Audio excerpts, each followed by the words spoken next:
Hello guys, welcome to English with Anu. இந்த வீடியோவில் நம்ம கிளாஸ் ரூமில் பேசக்கூடிய டீச்சர்ஸ்க்கு தேவையான ரொம்ப இம்பார்ட்டண்ட்டான சென்டென்சஸ், அதுவுமே முக்கால்வாசி நம்ம டெய்லி யூஸ் பண்ணக்கூடிய சென்டென்சஸ் தான் பார்க்க போகிறோம். ஸோ வீடியோவை ஸ்கிப் பண்ணாமல் கடைசி வரைக்கும் பாருங்கள். இதுக்கு முன்னாடி பார்ட் 1 போட்டிருக்கோம், அதையும் போய் மறக்காமல் செக் பண்ணி பாருங்கள். அண்ட் இதுக்கப்புறம் பார்ட் 2 பார்ட் 3 வருது, அதுக்காகவும் ஸ்டே டியூன். ஸோ வாங்க வீடியோக்குள்ளே போகலாம். ரிப்போர்ட் கார்டெலாம் கொடுத்தோடனே உங்கள் பேரண்ட்ஸ் கிட்ட கண்டிப்பாக கையெழுத்து வாங்கிட்டு வாங்கன்னு சொல்வோமா? அது இங்கிலீஷில் get signature from your parents. Get signature from your parents அப்படின்னு சொல்லலாம். நெக்ஸ்ட் ஒன், உங்களுக்கு பதில் தெரிஞ்சால் உங்கள் கையை தூக்குங்க அப்படின்னு சொல்லுவோம் இல்லையா? ஸோ அதுக்கு if you know the answer rice your hands. If you know the answer rice your hands. இது அதோட கண்டினியூஷன். ஸோ நீங்கள் கை தூக்குனக்கப்புறமா நான் உங்கள் பேர் சொல்லி கூப்பிடுவேன். பேர் சொன்னவங்க மட்டும் கேள்விக்கு பதில் சொன்னால் போதும் அப்படின்னு சொல்லுவோம் இல்லையா?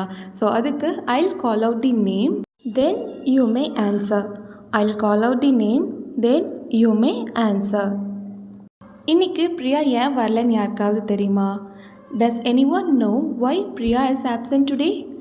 டஸ் any one know why Priya is absent today? ஹோம்ஒர்க்கை கம்ப்ளீட் பண்ணாமல் வராதிங்க அப்படின்னு சொல்லுவோம் இல்லையா? அதை இங்கிலீஷில் don't come without completing the homework. Don't come without completing the homework. Next one, யாராவது எனக்கு சாக் பீஸ் எடுத்து தர முடியுமா அப்படின்னு சொல்லி கேட்போம் இல்லையா? அதை can anyone get me the chalk piece? Can anyone get me the chalk piece? And next one, வீட்டு பாடத்தை முடிக்காதவங்கெல்லாம் எந்திரிச்சு நில்லுங்க அப்படின்னு சொல்லுவோம் இல்லையா? அதை those who have not completed the homework please get up or stand up, எது வேணாலும் சொல்லிக்கலாம். Those who have not completed the homework please stand அப்.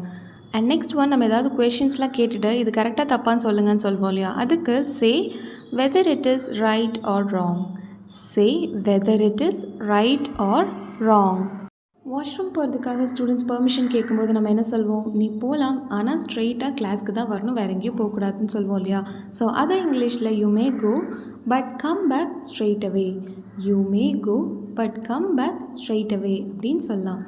உங்கள் திங்ஸை மற்றவங்க கூட ஷேர் பண்ணிக்கோங்க அப்படின்னு சொல்லுவோம்ல, அதை இங்கிலீஷில் share your things with others. Share your things with others.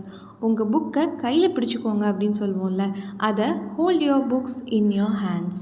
Hold your books in your hands.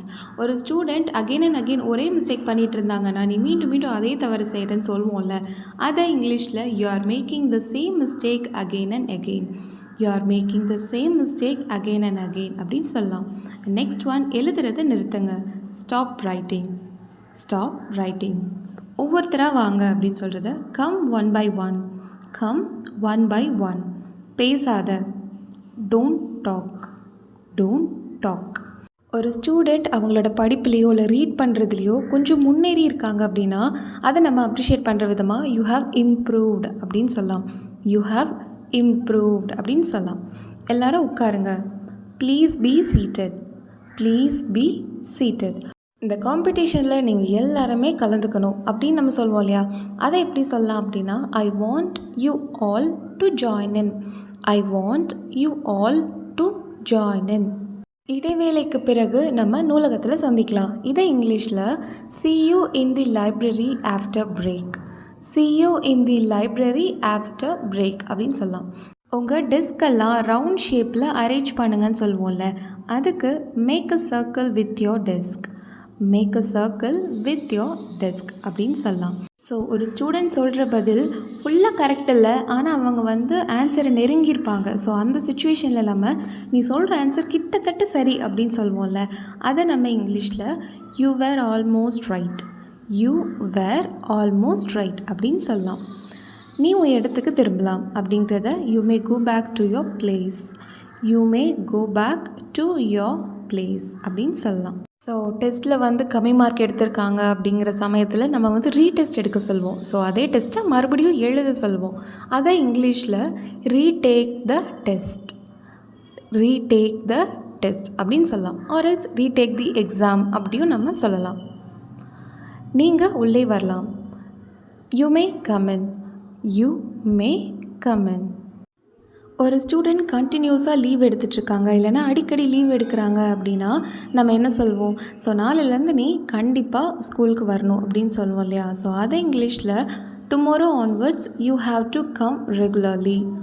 Tomorrow onwards, you have to come regularly. So அவ்வளோதான் எண்ட் ஆஃப் தி வீடியோ. இந்த வீடியோ உங்களுக்கு யூஸ்ஃபுல்லாக இருக்கும் அப்படின்னு சொல்லி நான் நம்புகிறேன். இதுக்கு முன்னாடி நம்ம டீச்சர்ஸ்க்கு தேவையான 100 சென்டென்சஸ் ஆல்ரெடி போட்டிருக்கோம். அந்த வீடியோ பார்க்காதவங்க மறுபடியும் போய் செக் பண்ணி பாருங்கள். அண்ட் இது வந்து பார்ட் 2 வீடியோ அண்ட் இதுக்கப்புறம் பார்ட் 3 பார்ட் 4 எல்லாமே வருது. ஸோ அதுக்காக ஸ்டே டியூன்ட். உங்களுக்கு இந்த வீடியோ யூஸ்ஃபுல்லாக இருந்துச்சுன்னா வீடியோவை லைக் பண்ணிவிட்டு மறக்காமல் சப்ஸ்கிரைப் பண்ணிக்கோங்க. இன்னொரு வீடியோவில் பார்க்கலாம். பாய்.